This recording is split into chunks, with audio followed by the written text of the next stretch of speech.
오늘 본문은 이 성경책을 읽는 사람들로 하여금 굉장히 당혹감을 느끼게 하는 부분입니다. 왜냐하면 우리가 세상에 나가서 복음을 전할 때 빠뜨리지 않고 전하는 내용이 뭐냐면 이 예수님이 얼마나 사랑이 많으신 분이냐를 우리가 놓고 복음을 전할 때가 많이 있죠.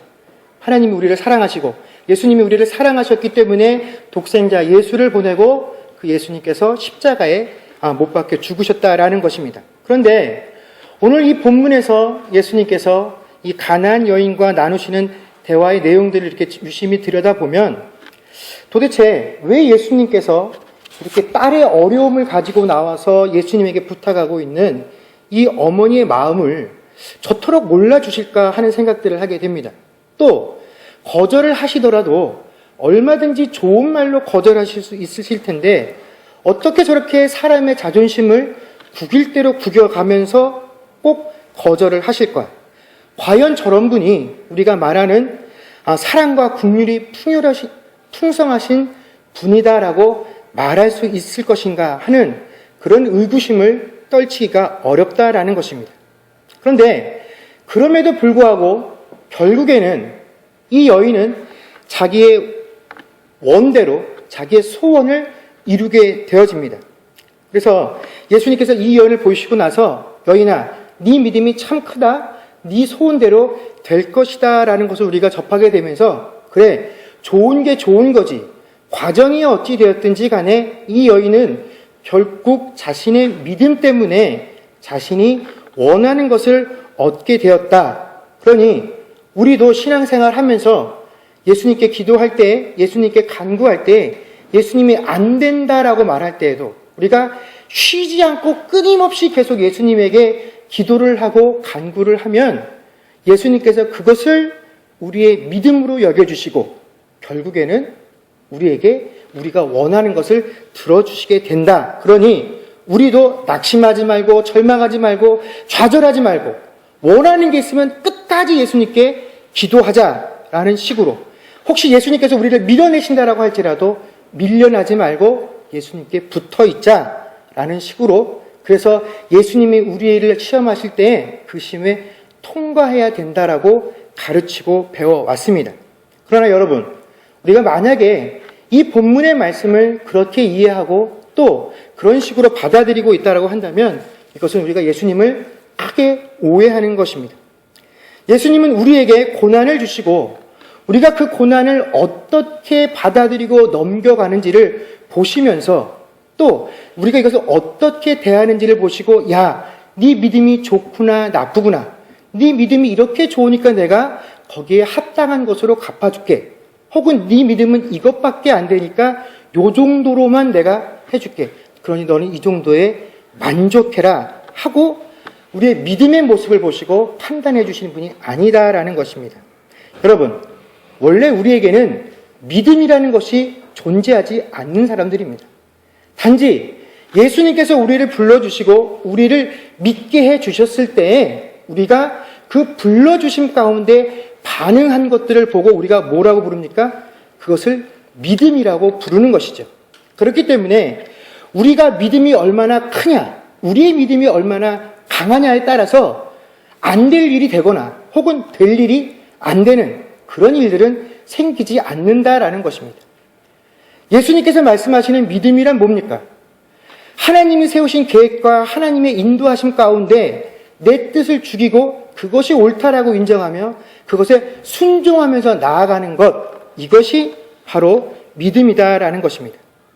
그렇기 때문에 오늘 본문을 저희가 대할 때 이렇게 너무나 쉽게 제가 앞에서 언급한 것과 같이 이해를 하지 않도록 그런 오해로부터 벗어나기 위해서 우리가 먼저 마태복음 15장 전체의 내용들을 이해하는 것이 필요합니다.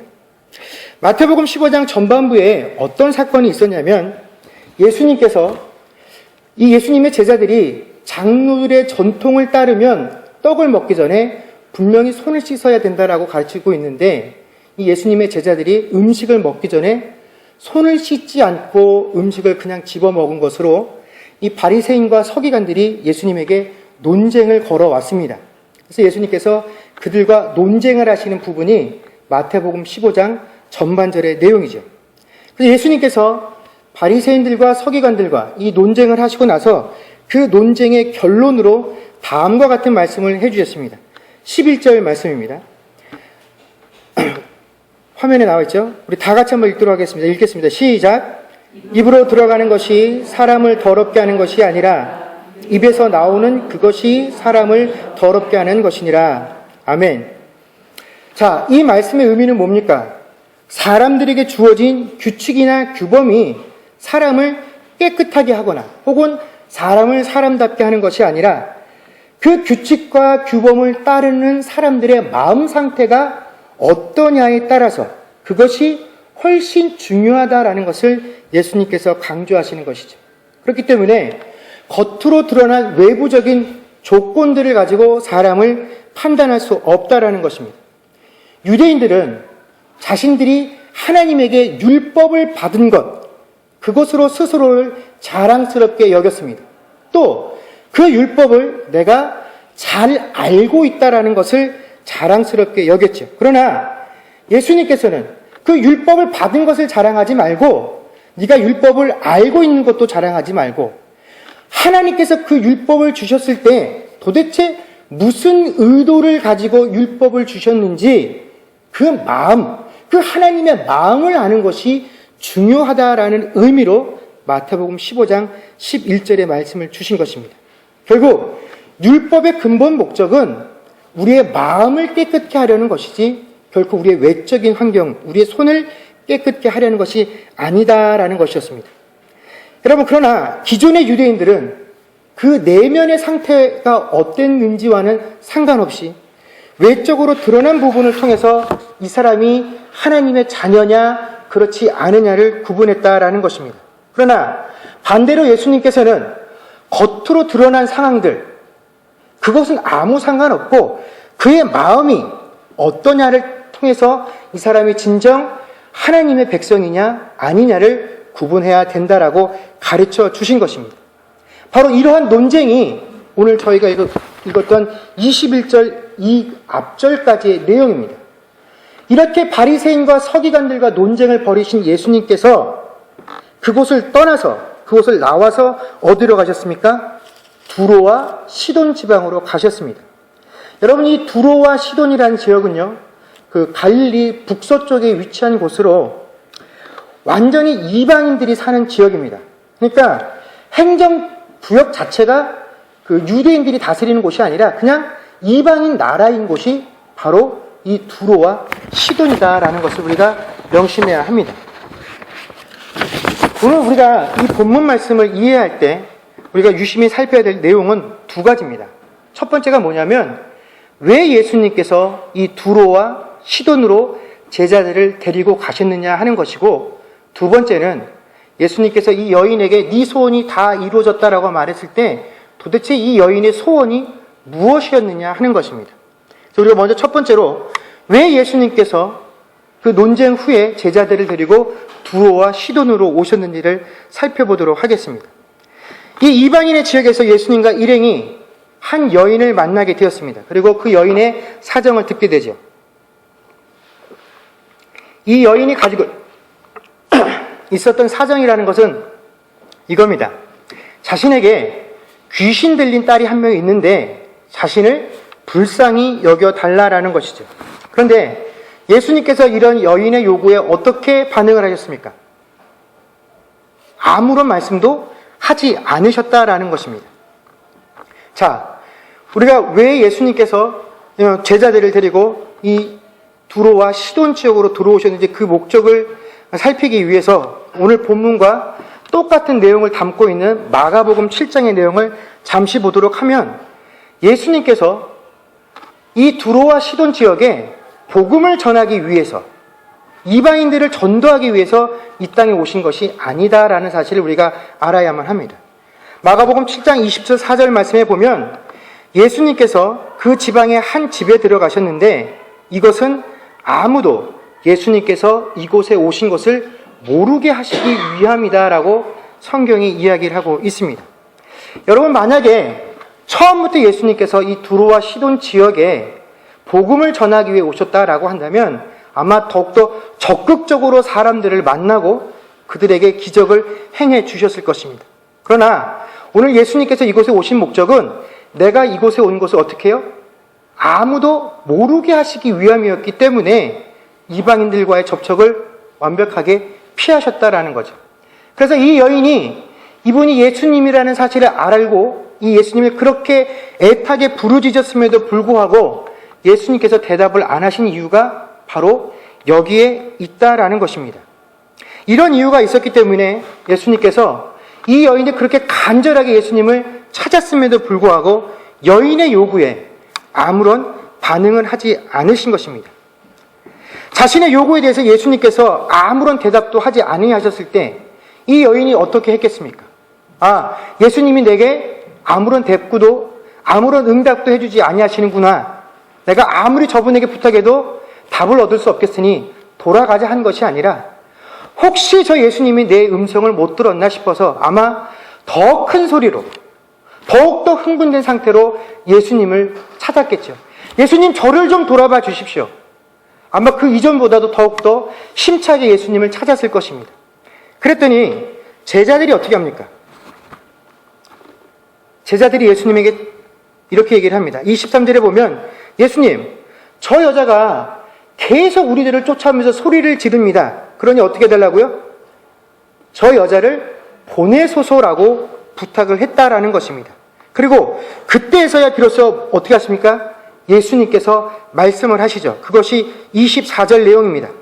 예수께서 대답하여 이르시되 나는 이스라엘 집에 잃어버린 양 외에는 다른 데로 보내심을 받지 아니하였노라 하시니, 여러분, 완벽한 거절의 내용을 담고 있는 답입니다.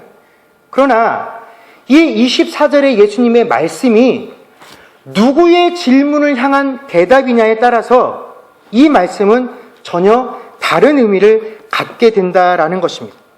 여러분, 예수님께서 24절의 이 대답을 누구의 요구와 누구의 질문에 답으로 해주신 것입니까? 우린 너무나 쉽게 이 24절의 말씀을 여인을 향한 예수님의 대답이다라고 생각들을 하지만 예수님께서는 이 여인의 요구에 대해서 이 답을 주신 것이 아니라 누구의 요구에 답으로 주신 것입니까? 제자들의 요구. 즉, 예수님, 저 여자가 우리를 너무나 시끄럽게 하니까 저 여자를 보내버리십시오 라고 하는 이 요구에 대한 답으로 24절의 말씀을 주신 것입니다. 자, 그렇기 때문에 이 24절의 말씀은 여인에 대한 답이 아니라 이 제자들을 어떻게 하는 겁니까? 비꼬는 대답이 바로 24절의 말씀이다라는 겁니다. 제자들이 와서 이 여인을 쫓아달라고 했을 때 그들을 향해서 둘러보시면서 24절의 말씀을 하시는 거죠. 자, 24절 말씀을 해주시면서 누구를 쳐다보고 계십니까? 그 눈빛이 이 여인을 향한 것이 아니라 제자들을 향한 것입니다. 야, 지금 이 말이, 내가 지금 너에게 들려준 이 답이 틀렸냐 맞았냐, 지금 이 상황 속에서 온당하냐 그렇지 못하냐를 한번 판단해 보라는 것입니다. 여러분, 예수님께서 24절의 말씀을 그 제자들에게 던지셨을 때 예수님이 원하셨던 답은 너무나도 당연하고 뻔한 것이었다라는 것입니다. 그 여인이 그토록 집요하게 예수님을 쫓아오면서 자신을 좀 보아달라고 말을 했을 때, 그러면서 예수님께서 아무런 대답도 해주지 아니하시고 당신의 길을 가고 있을 때 예수님의 제자들이 어떻게 했어야 했습니까? 예수님의 제자들이 예수님을 잡았어야죠. 예수님, 저 여인이 저토록 시끄럽고 애타게 예수님을 찾고 있습니다. 예수님이 어떠한 뜻이 계신지 모르겠지만 또 저 여인이 비록 이방 여인이지만 예수님, 한 번만 저 여인의 이야기에 귀 기울여 주십시오. 발걸음을 멈추고 저 여인의 눈을 쳐다봐 주십시오 라고 해야 하는 것이 누구의 몫이었다라는 것입니까? 제자들의 몫이었다라는 것이죠. 그런데 그 제자들이 정작 예수님을 붙잡고 해준 말은 뭐였습니까? 예수님, 저 여인이 너무 시끄럽게 하니까 저 여인을 쫓아보내십시오. 우리가 가라고 해봐야 소용이 없습니다. 저 여인은 예수님께 지금 부탁을 하고 있기 때문에 예수님이 안 돼 라고 말씀을 하시고 거절을 하셔야만 돌아갈 게 뻔하니까 지금 뭐라고요? 예수님이 거절하십시오. 예수님에게 거절하라고 이 제자들이 뭘 하고 있습니까? 부탁을 하고 있는 것입니다. 제자들이 이런 마음을 갖게 된 그 근본 중심에는 어떠한 마음이 있기 때문에 그렇습니까? 저 여자는 이방 여인이기 때문에 지금 예수님의 은혜를 받을 만한 자격이 되지 못한다라는 생각이 그들 마음에 자리 잡고 있었기 때문에 제자들이 예수님을 향해서 그렇게 말씀할 수 있었다라는 것입니다. 그렇기 때문에 이 24절의 말씀은 예수님께서 제자들의 요구에 대해서 긍정적으로 대답해 주신 것이 아니라 오히려 제자들의 심보와 그들의 생각과 그들의 믿음을 비꼬우시면서 책망하는 태도로 말씀하시는 것이 바로 이 24절의 말씀이다라는 것입니다. 그리고 제자들의 이런 상태와 또 예수님의 반응이 예수님께서 두로와 시돈 지역으로 오신 바로 이유다라는 것입니다. 목적이 된다라는 것입니다. 자, 1절에서 20절까지 예수님은 유대인들의 장로들, 그 오랜 선조들의 전통의 문제를 가지고 그들과 오랜 시간 동안 논쟁을 벌이셨습니다. 그런데 이런 논쟁을 벌이게 된 원인을 누가 제공했었습니까? 제자들이 제공을 했었죠. 솔직히 아무리 몸이 피곤하고 힘들어도 음식을 먹기 전에 손 씻는 것 그렇게 어려운 것 아닙니다. 그럼에도 불구하고 제자들이 그런 잘못을 행했죠. 그리고 그것을 가지고 그들을 책잡는 바리새인과 서기관들을 향해서 예수님께서 그러한 것에 대해서 무엇을 보지 말라라는 겁니까? 그것들을 잘못된 것으로 책망의 요소로 보지 말고 왜 하나님께서 음식을 먹기 전에 손을 씻어야만 했는지에 대한 그런 규례를 정하게끔 하셨는지 그 근본적인 이유를 더욱더 살피라라고 말씀을 하셨다라는 것입니다.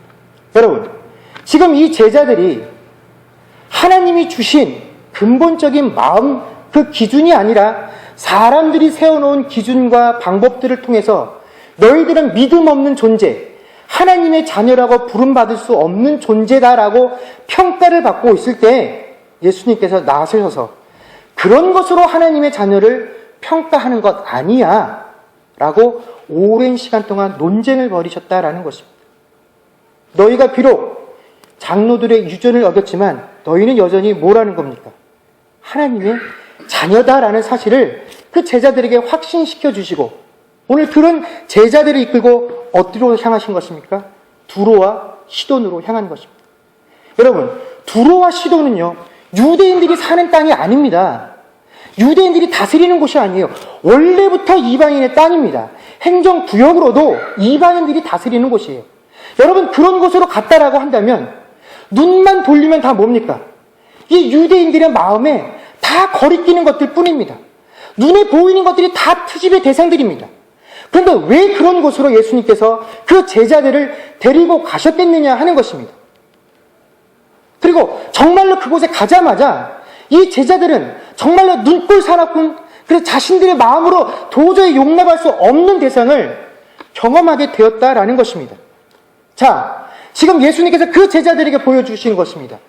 너희는 같은 유대인의 입장에 있을 때에도 너희보다 조금 더 배웠다라고 하는, 너희보다 율법에 조금 더 능통하다라고 말하는 그 율법학자인 바리새인과 서기관들이 지적할 때 그들의 지적 가운데 말 한마디 하지 못하고 그들의 공격을 다 받았었는데 지금 이 이방인된 여인 이곳에서 너희가 서 있을 때 그 여인이 와서 안타깝게 나를 부르짖고 있을 때 과연 너희는 얼마나 믿음 있는 자의 모습, 내가 율법의 겉으로 드러난 모습들이 아니라 그 율법을 주신 하나님의 마음과 기준을 아는 것이 더 중요하다라고 했던 그 상황을 너희는 도대체 얼마나 가지고 있느냐, 그 제자들의 상태를 드러내게 하시기 위해서 어디로 오신 것입니까?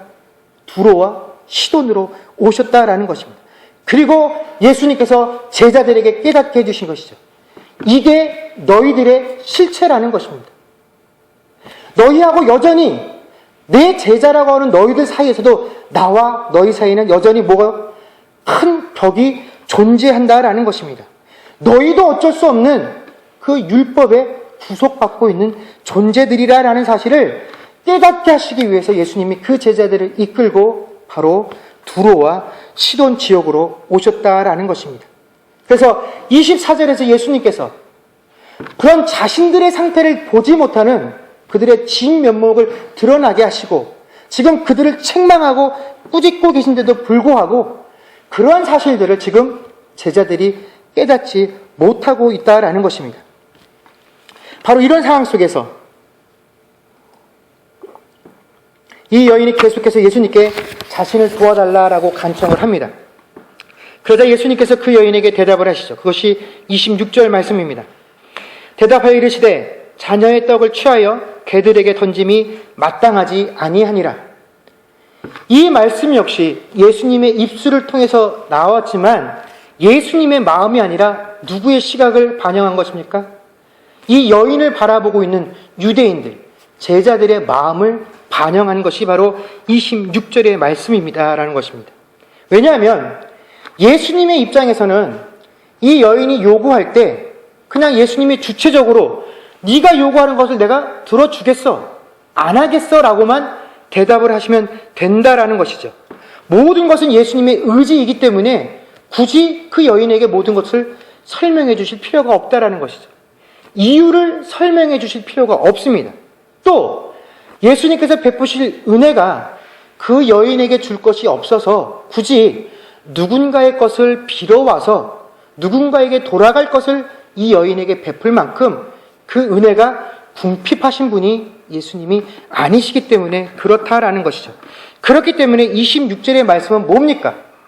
자, 나는 너에게 주는 것에 대해서 아무런 거리낌도 없고 또 힘들 게 없지만 자, 그 제자들을 향해서 또 물어보시는 것입니다.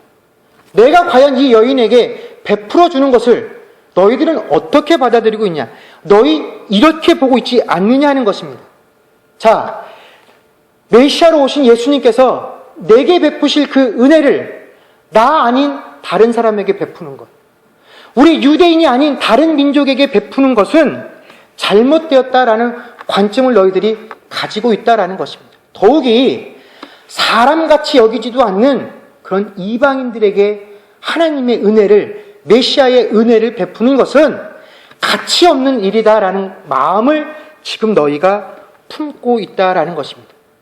자, 예수님께서 그렇게 말씀하셨더니 제자들이 뭐라고 반응을 합니까? 아무도 그런 사실에 대해서 부인하지 않고 침묵으로 예수님이 하신 말씀이 바로 맞습니다라고 동의를 했다라는 것입니다. 예수님 그럴 수 없죠. 이방인에게 은혜를 베풀 수 없습니다.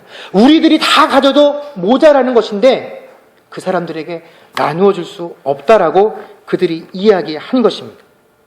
자, 그럼에도 불구하고 이 여인이 예수님께 또 이야기를 합니다.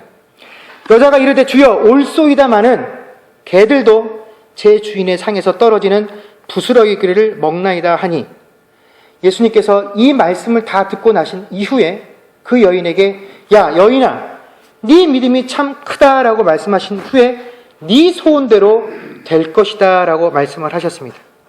자, 도대체 이 여인이 말한 어떤 부분을 놓고 예수님께서 여인아 네 믿음이 참 크다라고 말씀을 하셨고 예수님께서 내 소원대로 될 것이다 라고 말씀하셨을 때에 도대체 이 여인이 가지고 있었던 소원의 내용이 무엇이겠느냐 하는 것입니다. 여러분, 우리는 이 여인이 가지고 있었던 소원의 내용을 22절의 상황과 28절 말씀에 비추어서 그녀의 딸이 귀신 들려 있었으니까, 또 28절에 보면 그때로부터 그의 딸이 나으니라 라는 이 말씀에 비추어서 당연히 이 여인이 가지고 있는 소원이 그 딸이 귀신 들림으로부터 고침을 받는 것이다 라고 생각을 합니다. 자, 바로 이런 자녀에 관한 문제였기 때문에 그렇게 예수님께 푸대접을 받으면서도 끝까지 이 여인이 그런 강인한 모정을 가지고 이겨낼 수 있었다라고 우리가 생각들을 합니다. 예, 물론 이 여인의 딸이 낳았다라는 사실은 그 여인이 소원의 성취를 한 이후에 이루어진 여러 가지 결과물들 중에 하나인 것이 분명합니다.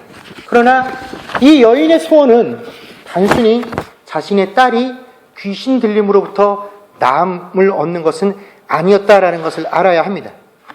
여러분, 우리가 성경을 읽다 보면 문제들을 가지고 있는 사람이 예수를 향해서 이렇게 지칭하는 부분들을 발견하게 됩니다. 다윗의 자손이여라고 예수님을 부르는 장면들이 여러 군데가 있죠. 특별히 마태복음과 마가복음, 누가복음에 보면 소경이었던 자들이 예수님이 지나가실 때 다윗의 자손이여라고 부르면서 자신의 눈을 고쳐달라고 하는 구절이 있습니다.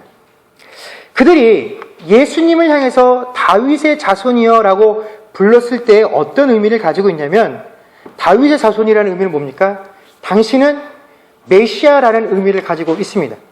그리고 이 사람들이 예수님을 향해서 그렇게 부를 수 있었던 이유는 뭡니까? 자신들이 누구였기 때문에 그렇게 부를 수 있습니까? 혈통적으로 유대인이기 때문에 그렇게 부를 수 있었다라는 것입니다. 당신은 유대인들의 메시아, 다윗의 자손 아닙니까? 나는 뭐라고요? 유대인입니다. 같은 혈통에 의거해서 당신이 나를 고쳐주기를 원한다라고 요구를 했다라는 것이죠. 그런데 오늘 이방인이었던 이 여인이 예수님을 향해서 뭐라고 부르고 있습니까? 주 다윗의 자손이여라고 부르고 있다라는 것입니다. 여러분, 이 여인은 이방인이기 때문에 예수님을 향해서 다윗의 자손이여라고 부르는 것은 어떠한 의미도 없습니다. 왜냐하면 이 여인이 혈통적으로 유대인이 아니기 때문에 그렇다라는 것이죠. 이 여인이 예수님을 향해서 그렇게 불렀을 때 예수님이 그 여인의 부름에 대해서 어떠한 부담감도 가질 이유가 없다라는 것입니다. 그럼에도 불구하고 이 여인이 예수님을 향해서 다윗의 자손이여라고 불렀을 때 한 가지 단어를 더 추구함으로써 예수님이 이 부름에 부담감을 가지게 만들었는데, 그것이 뭐냐면 주라는 단어입니다. 자, 그리고 나서 그 여인이 예수님께 뭐라고 말을 합니까? 개들도 제 주인의 상에서 떨어지는 부스러기를 먹는다라고 말을 하죠. 이 의미가 무엇입니까? 예수님에게 주 다윗의 자손이여, 내가 예수님의 자녀만 될 수, 예수님의 영역 안에 들어갈 수 있다고만 한다면 나는 뭐가 되어도 좋다라는 겁니까? 개 취급을 받아도 좋다라는 것이 이 여인의 고백이었다라는 것입니다. 당신과 내가 혈연적으로 아무런 관계가 없는 것을 압니다. 당신이 나의 구원을 위해서 온 것이 아닌 것을 압니다. 당신이 나를 구원해 주실 아무런 의무와 책임이 없는 것을 압니다. 그런데 내가 당신에게 구원을 얻기 위해서 그럴 수만 있다라고 한다면, 그래서 내가 당신에게 영적인 자녀가 될 수만 있다라고 한다면, 내가 당신의 나라에서 개 취급을 받는 존재가 된다고 할지라도 나는 당신을 주인 삼는 존재가 되기를 원합니다라고 하는 고백이, 주여, 개도 주인의 상 위에서 떨어지는 부스러기를 먹나이다라고 하는 고백이 바로 그 고백이었다라는 것입니다. 그래서 바로 이 고백을 듣고 난 예수님께서 뭐라고 하신 것입니까? 여자여, 내 믿음이 크도다라고 말씀하시고, 네 소원대로 되리라는 것은 뭡니까? 그래, 내 제자들은 너의 타고난 혈통과 유대인이 아니라는 사실 때문에 너를 하나님 자녀 될 수 없고 내 은혜와 구원으로부터 아무런 관계가 없다라고 보고 보내버리라고 말했는지 모르지만, 내가 어떻게 해주겠다고요? 너를 이제부터 끊을 수 없는 하나님의 자녀의 관계로 인정해 주겠다. 네 소원대로 되리라라는 것이 바로 이 부분이다라는 것입니다. 여러분, 우리는 지금 예수님께서 그 제자들을 이끌고 두로와 시돈 지방을 방문하신 것과 같이 이 세상이라는 두로와 시돈 지방에 예수님과 함께 서 있는 그런 존재들입니다. 그런데 여러분, 우리가 지금 알고 있는 이 하나님의 말씀들이, 또 내가 지금까지 신앙생활해온 이 신앙의 연수들이 과연 우리가 하나님의 참 뜻을 더 잘 아는데, 하나님의 마음을 더 잘 이해하는데 도움이 되고 우리를 그 하나님께로 인도하고 있습니까?